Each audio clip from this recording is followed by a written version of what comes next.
എല്ലാവർക്കും UK എഡ്യൂസോണിൻ്റെ മറ്റൊരു ക്ലാസ്സിലേക്ക് സ്വാഗതം. ഇന്നത്തെ ഭാഗത്ത് ഉൾപ്പെടുത്തിയിട്ടുള്ളത് കോസ്റ്റ് അക്കൗണ്ടിങ്ങിനകത്ത് വരുന്ന ചെറിയൊരു ടോപ്പിക്കാണ് സ്റ്റോഴ്സ് ലെഡ്ജർ എന്നുള്ളത്. ഈ ചാനലിലൂടെ എല്ലാ ദിവസവും ക്ലാസ്സുകൾ അപ്ലോഡ് ചെയ്യുന്നുണ്ട്. മാക്സിമം ക്ലാസ് ഷെയർ ചെയ്യുമെന്ന് പ്രതീക്ഷിക്കുന്നു. നമുക്ക് ഇന്നത്തെ ഭാഗത്തിലേക്ക് കിടക്കാം.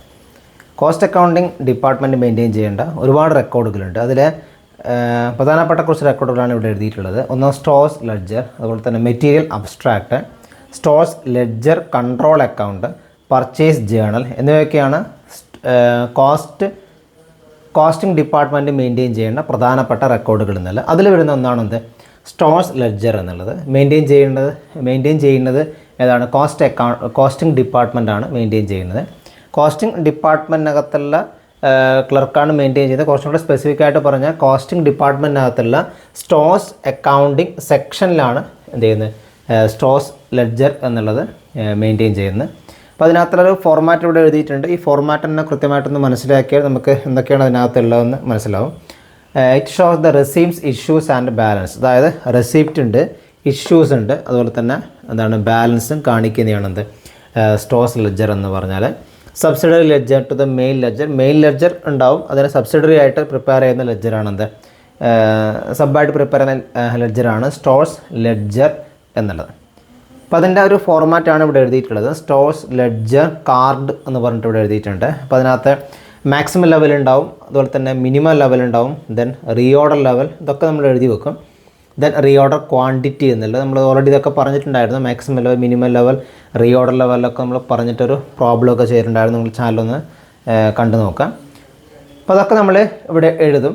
പിന്നെന്താണ് മെറ്റീരിയൽ, അതിൻ്റെ code number, then bin number, ഇതൊക്കെ ആണ് അതിൻ്റെ ഫോർമാറ്റിനകത്ത് വരുന്ന സാധനങ്ങളാണ് ഇതൊക്കെ. പിന്നെ ഒരു ഡേറ്റ്, എന്നിട്ട് എന്ത് ചെയ്യുന്നത് അതിൻ്റെ റെസിപ്റ്റ്, ദെൻ ഇഷ്യൂസ്, ബാലൻസ്, ഇതാണ് ഇതിനകത്ത് മെയിനായിട്ട് വരുന്നത്. ഇത് തന്നെയാണ് നമ്മൾ തിയറി ആയിട്ട് നമ്മൾ പറയുന്നത്. ഇതൊക്കെ തന്നെയാണ്. അതായത് മെറ്റീരിയൽ റിസീവ്ഡ് ഇൻ റെസിപ്റ്റ്, അതായത് സ്റ്റോഴ്സ് ലെഡ്ജറിനകത്ത് പ്രധാനമായിട്ടും 3 ഭാഗങ്ങളാണ് ഉണ്ടാവുക. ഒന്ന് റെസിപ്റ്റ്, ഒന്ന് ഇഷ്യൂസ്, പിന്നെ എന്താണ് ബാലൻസ് എന്നുള്ളത്. മെറ്റീരിയൽ കിട്ടുന്നതല്ല നമ്മൾ ഇതിനകത്ത് എഴുതും, റെസിപ്റ്റിനകത്ത് എഴുതും. അതിന് ക്വാണ്ടിറ്റി ഉണ്ടാവും, അതുപോലെ തന്നെ റേറ്റ്, എമൗണ്ട്. ക്വാണ്ടിറ്റി കോളം ഉണ്ടാവും, അതുപോലെ തന്നെ value column. Quantity and value column ഉണ്ടാവുന്നത്. ക്വാണ്ടിറ്റി ഉണ്ടാവും, റേറ്റ് ഉണ്ടാവും, അതുപോലെ തന്നെ അതിൻ്റെ എമൗണ്ട് ഉണ്ടാവും. GRN എന്ന് നോട്ട് ചെയ്ത് വെക്കുക. GRN നമ്പർ എന്ന് പറഞ്ഞാൽ ഗുഡ്സ് റിസീവ്ഡ് നോട്ട് നമ്പറാണ് GRN നമ്പർ എന്നുള്ളത്. അതുപോലെ തന്നെ ഇഷ്യൂസ് ഉണ്ടാവും. ഇഷ്യൂസിനകത്തും എന്തുണ്ട്? ക്വാണ്ടിറ്റി ഉണ്ട്, റേറ്റ് ഉണ്ട്, എമൗണ്ട് ഉണ്ട്. ദെൻ ബാലൻസ്, അതിനകത്തും എന്തുണ്ട്? ക്വാണ്ടിറ്റി, റേറ്റ്, എമൗണ്ട് എന്നല്ല. ഒരു ട്രാൻസാക്ഷൻ സംഭവിച്ച് കഴിഞ്ഞാലാണ് നമ്മൾ ഇതിനകത്ത് റെക്കോർഡ് ചെയ്യുന്നത്, സ്റ്റോർ ലെഡ്ജറിനകത്ത് റെക്കോർഡ് ചെയ്യുന്നത്. ആഫ്റ്റർ ട്രാൻസാക്ഷൻ ടേക്ക് പ്ലേസ്, അതായത് ട്രാൻസാക്ഷൻ നടന്നതിന് ശേഷമാണ് നമ്മൾ ഇതിനകത്ത് എഴുതുന്നത്.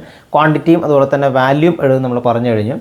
പിന്നെ മെറ്റീരിയൽ റെക്കോർഡ് ചെയ്യുന്നതിനടുത്തുള്ള വളരെ ബേസിക് ആയിട്ടുള്ള അക്കൗണ്ടിങ് റെക്കോർഡാണ് എന്ന് പറഞ്ഞാൽ സ്റ്റോഴ്സ് ലെഡ്ജർ എന്നുള്ളത്. അതുകൊണ്ട് തന്നെയാണ് കോസ്റ്റിംഗ് ഡിപ്പാർട്ട്മെൻറ്റിനകത്തുള്ള സ്റ്റോഴ്സ് അക്കൗണ്ടിങ് സെക്ഷനാണ് ഇതിന് സ്റ്റോഴ്സ് ലെഡ്ജർ എന്നുള്ളത് മെയിൻറ്റെയിൻ ചെയ്യുന്നത്. ഇതൊക്കെയാണ് സ്റ്റോഴ്സ് ലെഡ്ജറിനെ പോലെയുള്ള മറ്റ് റെക്കോർഡുകളാണ്. കോസ്റ്റിംഗ് ഡിപ്പാർട്ട്മെൻറ്റ് മെയിൻറ്റെയിൻ ചെയ്യുന്ന മറ്റ് റെക്കോർഡുകളാണ് മെറ്റീരിയൽ അബ്സ്ട്രാക്റ്റും, സ്റ്റോഴ്സ് ലെഡ്ജർ, കൺട്രോൾ അക്കൗണ്ടും, പർച്ചേസ് ജേണൽ എന്നിങ്ങനെയൊക്കെ ഉള്ളതൊക്കെ.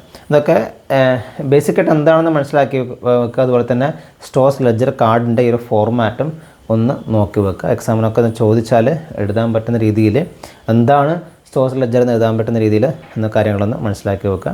മറ്റൊരു ഭാഗമായിട്ട് നമുക്ക് നാളെ കാണാം. Thank you.